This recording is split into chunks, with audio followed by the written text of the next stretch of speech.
New media, digital media and music delivery services. That is what we are all dealing with now and what will be the future.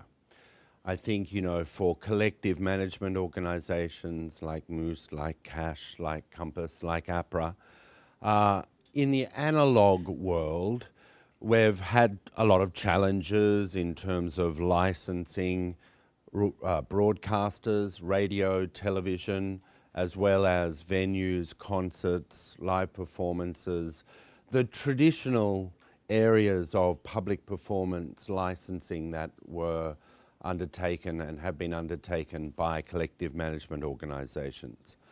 But over the last 10 to 15 years, there has been a big shift, particularly in terms of broadcasting. That is also changing now with digital technology. Broadcasters now have digital multi-channels. They have catch-up TV. There's IPTV. Radio stations have webcasting. So everything is becoming a lot more complex. And so that also relates to some of the other topics that we've been discussing, in particular, setting tariff rates, talking about exceptions that are relevant in the digital age and to digital services, and most importantly, I suppose, documentation and distribution. And a lot of those are challenges for collective management organizations with the volume of data that is being produced by digital service providers. I think now more than ever, more music is being consumed more often by more people because of digital technology. And there are a number of now global services that are also rolling out in this region. You all know iTunes, but also Spotify, Audio, and there's also, of course, the local society, the local company KKBox, which is a digital music provider.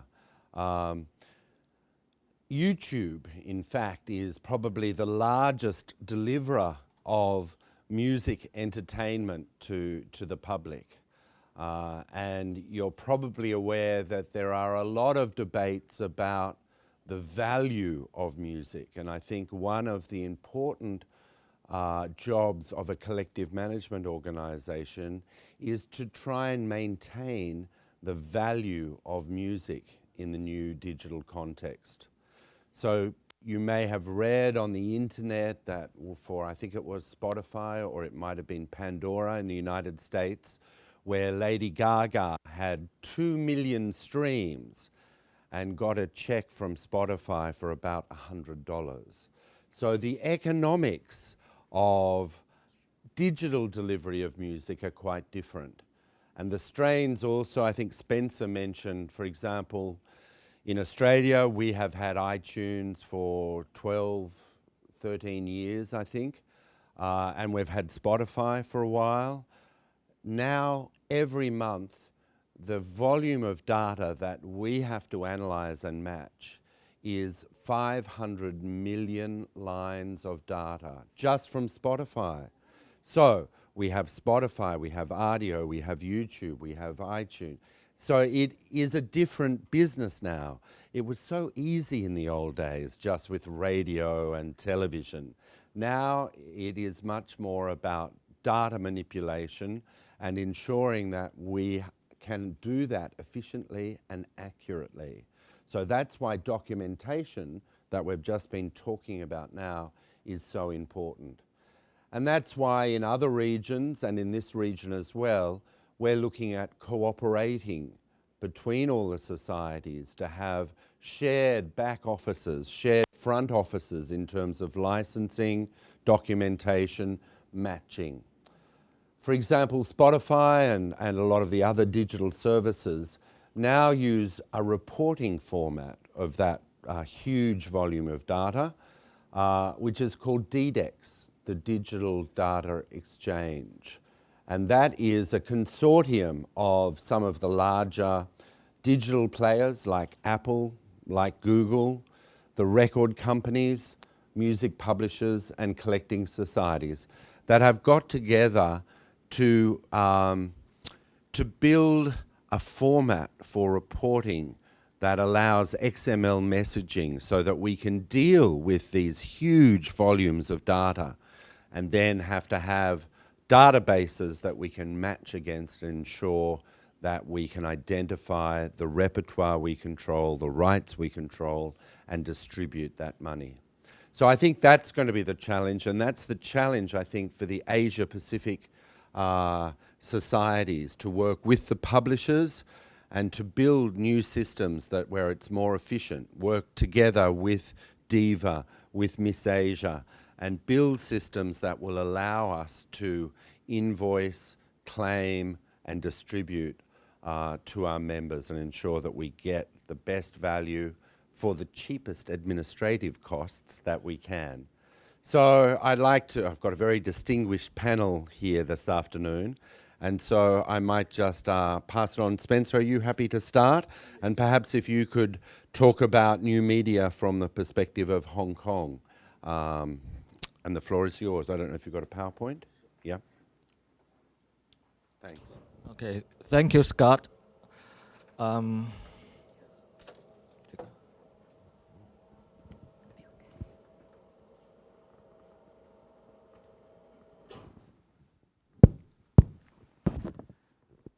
Okay, good afternoon. Now we are going to talk about digital media and copyright. It is a pretty new, well, comparatively compared to the old economy, it's a pretty new licensing and distribution operation of society.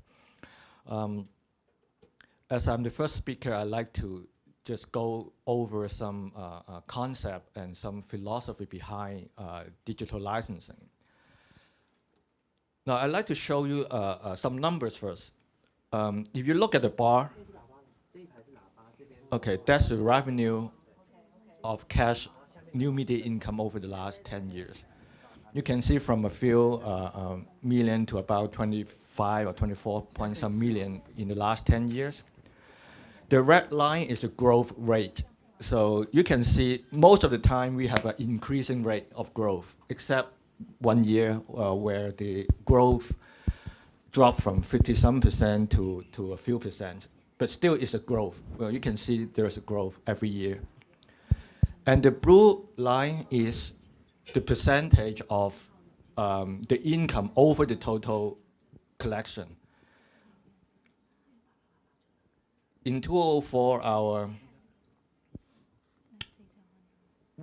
income ratio of digital income is only like 4%, 3.74%. And up to last year is about 12%. Okay. So I'm not going to show you how bad or how good cash is doing over the last 10 years. The point I want to make here is, although digital or new media is one of the largest or fastest growing sector of a society's business, it still accounts only for 12% of our total collection. So it's not much.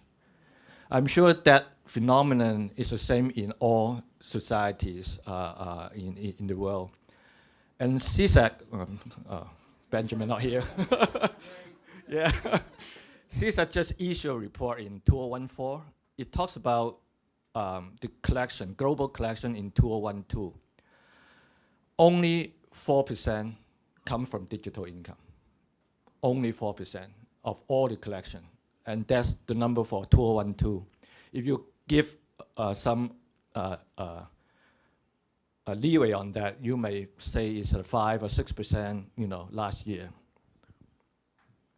So I'm not saying that digital income is not important. It's important. It's the fastest growing, but still it accounts for not too much. So you can say, okay, it's less important than the traditional media, but on the other hand, you can say, okay, it has a great potential to grow because it's only 12% for cash. So nowadays there are so many devices to explore music, so it gives a lot of platform or opportunity for societies to license. Now in the past, you can only listen music from a PC or at most an iPod. Now you can do it with a mobile phone. game console, net radio, tablet, and Apple just announced the Apple Watch, and it didn't call it iWatch. I don't know why. There's an icon there. I look at it. There's an iTunes icon there, and also the Google Glass.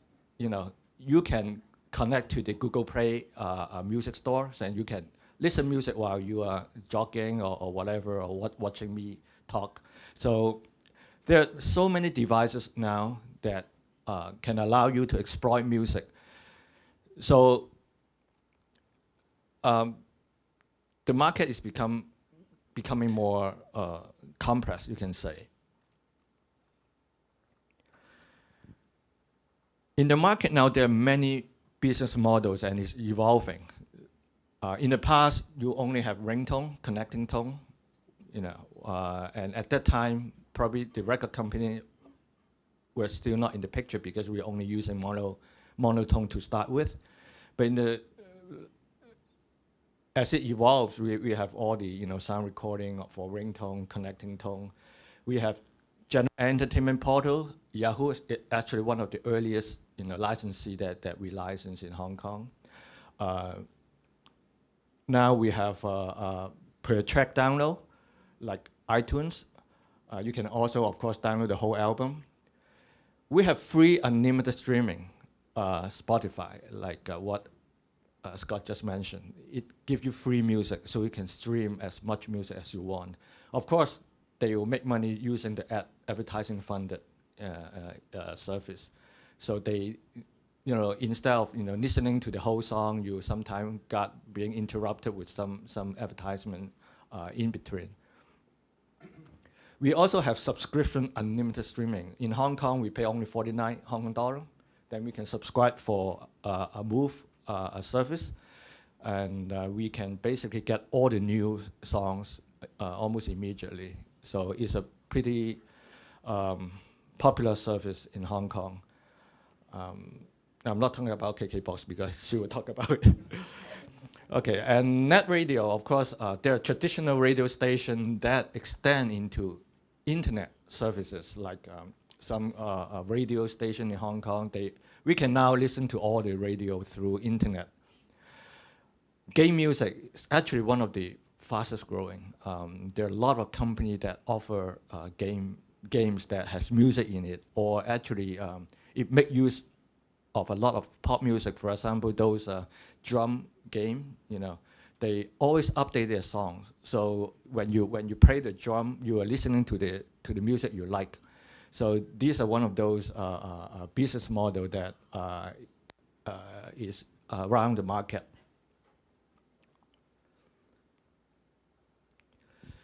This is a difficult one, apps. Although apps has been around for a long time, and I think there are over a million apps just on the iTunes store, it's very difficult to license it. Some apps are an extension of the existing client. For example, an iTunes icon. You can do it on your computer, but you can do it on your phone, of course. And there are also independent apps that are not related to any service that we have been licensing. So there are many ways to look at this issue. The country of origin. So if the apps originated from, let's say, Korea, how are we going to license it if they offer a service in Hong Kong? Should I refer them back to COMCA, the Korean Society, to do it? Or we are going to license it in Hong Kong for just the Hong Kong territory? One of the recent examples is there's a company in Korea. They actually provide game music. So they come to us, they write an email to us and saying that, okay, I am going to launch the service in Hong Kong. Can you help me to get a license? So we are thinking whether we should do it or we refer them back to COMCA in Korea to do it for worldwide license. Because the app you can download everywhere in the world. I can download it in Hong Kong, I can do it here. So who is going to do it? There are also free and pay apps, most of the time the apps are free. But then when you download it, there is some in-app purchase. So actually you have to pay a lot of money to use the more advanced service. So how to account for that? Should we use a revenue sharing to share the revenue with a minima?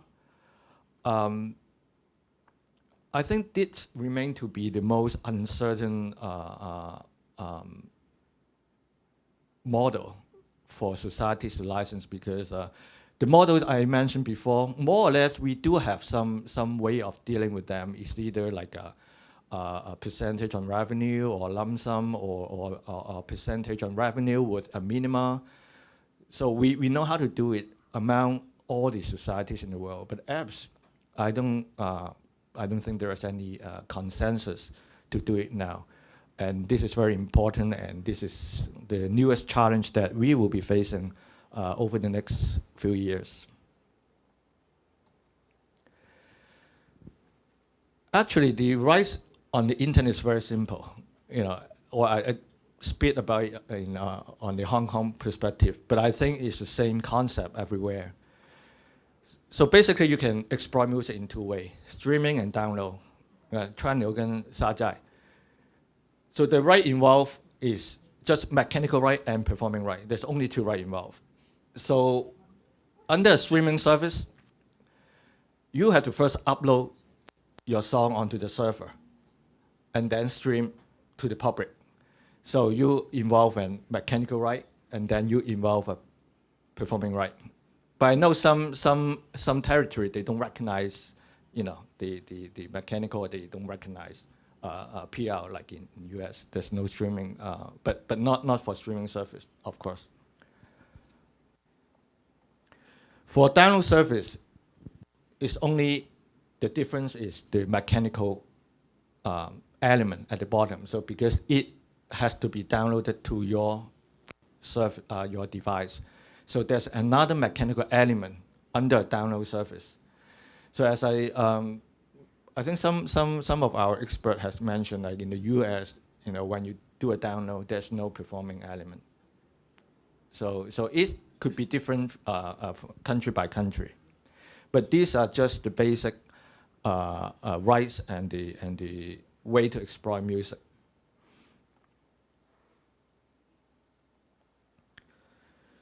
So how these rights are flow through the market? How are we going to license it? So when a composer composes the melody and lyrics, they normally give the performing right through a deed of assignment to the society, like CASH. But for the mechanical right, they normally have a music publisher to represent them. But of course, some of our members don't have a publisher. They do everything on their own. Or what they do is they set up their own publishing company and do it. But some of them also find another major publisher to administer their publishing right also. Because if they don't want to do it on their own, they can do that. But simply saying this is the way of signing mechanical right and performing right. In some area, publisher will work with the society. Like in Hong Kong, we represent music publishers through the agency appointment.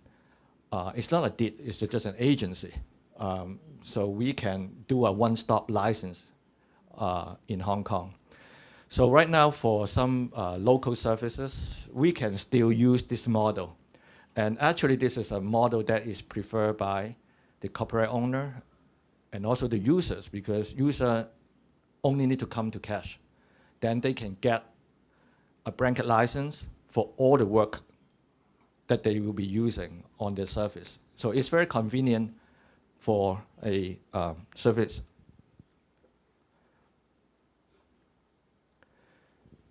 So I just mentioned the one-stop licensing will,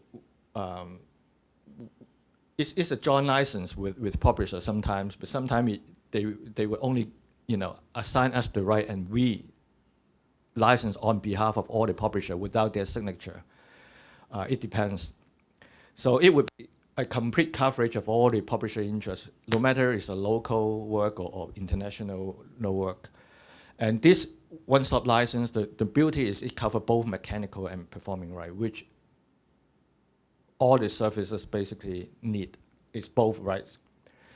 But unfortunately, because of the evolving of business model and also licensing model, we can no longer do it in some regional licensing. We can only do it locally.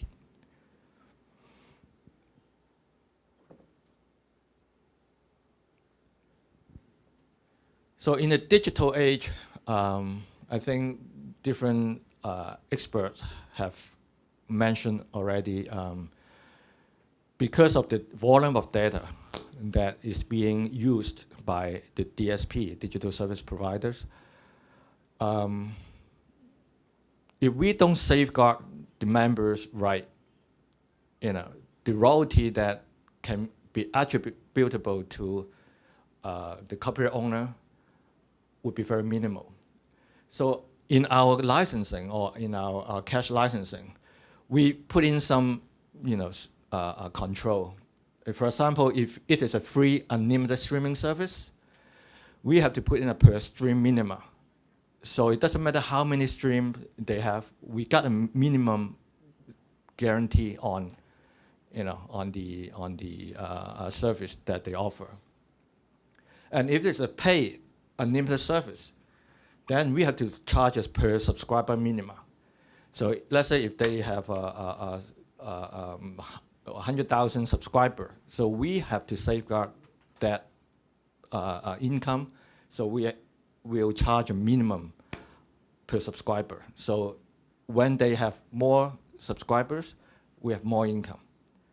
So that's some way to safeguard it. Of course, this is only one of the conditions for licensing. We normally put in a revenue sharing provision into the license, so that when the service grow, we can grow together with them. Again, in the digital age, we have to provide convenience to the user. So the best thing to do is publishers and society all cooperate, so we can license or give a license to a user, so that they won't have to go to hundreds of copyright owners to get the license, because it was said yesterday, it's a private right. So all the copyright owner can control how the right is to be managed. So if we don't cooperate, then the user would find it very inconvenient, because they have to find out who the owners are, and then they have to go to them one by one, and it's actually very inconvenient. So we have a cooperation with publishers and society in the region 2 years ago with the iTunes launch. Actually, iTunes, when they come into the region, they talk to us saying that you guys have to work together, or you guys better work together, because they want to come in quick, and they want to come in with an easy licensing scheme. So we join together to see if we can work together to give them a license pretty easily. Otherwise, the service has to go in each country and talk to hundreds of copyright owners before they can get a license and launch in the region. So that's a good example how we all cooperate. Is we travel around the region, we explain the importance, and finally I think we all cooperate. So it's a good example of how publishers and society get together and provide convenience to both the user and also the copyright owners. And other than licensing, of course, data processing. Scott just mentioned about the importance of matching data and doing all the claims, and also the distribution is a very tedious job to analyze billions of transactions to find out who the right owners are, and then make the distribution correctly and efficiently. So talk about business model. Now we have different licensing model, and it's been touched on yesterday also. For example, US, basically the record company negotiate with the service provider. Money is paid to the labels, and then they share it back with the publishers.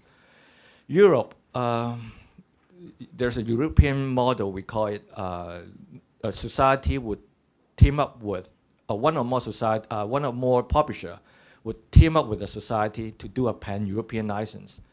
So some repertoire would be able to license by one society for the whole Europe. So that's a European model that we normally see.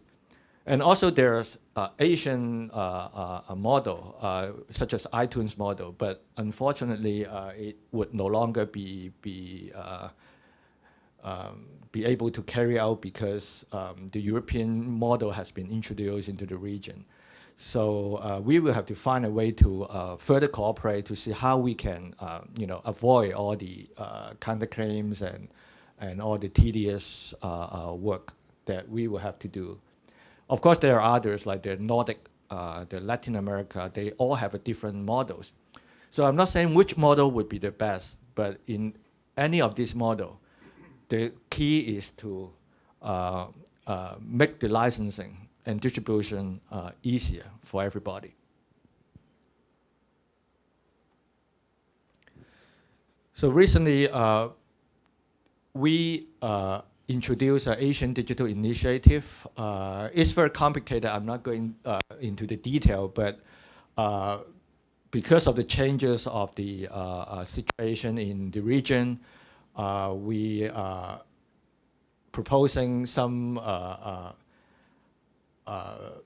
model that is enhanced from the iTunes model that we are using.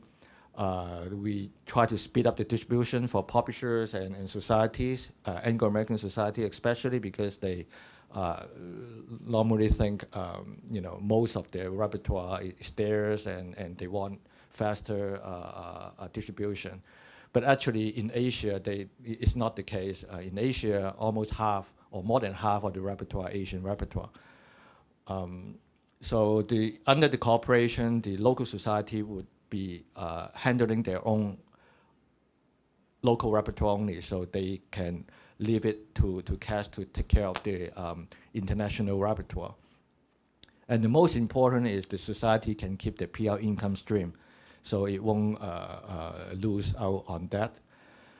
And well, again, it's something somewhat complicated here, but I just want to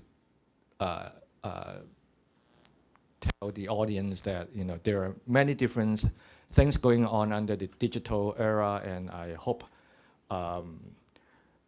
we all can find a better solution in the near future to handle this important or complicated issue. Oh, that's all I'd like to share. Thank you.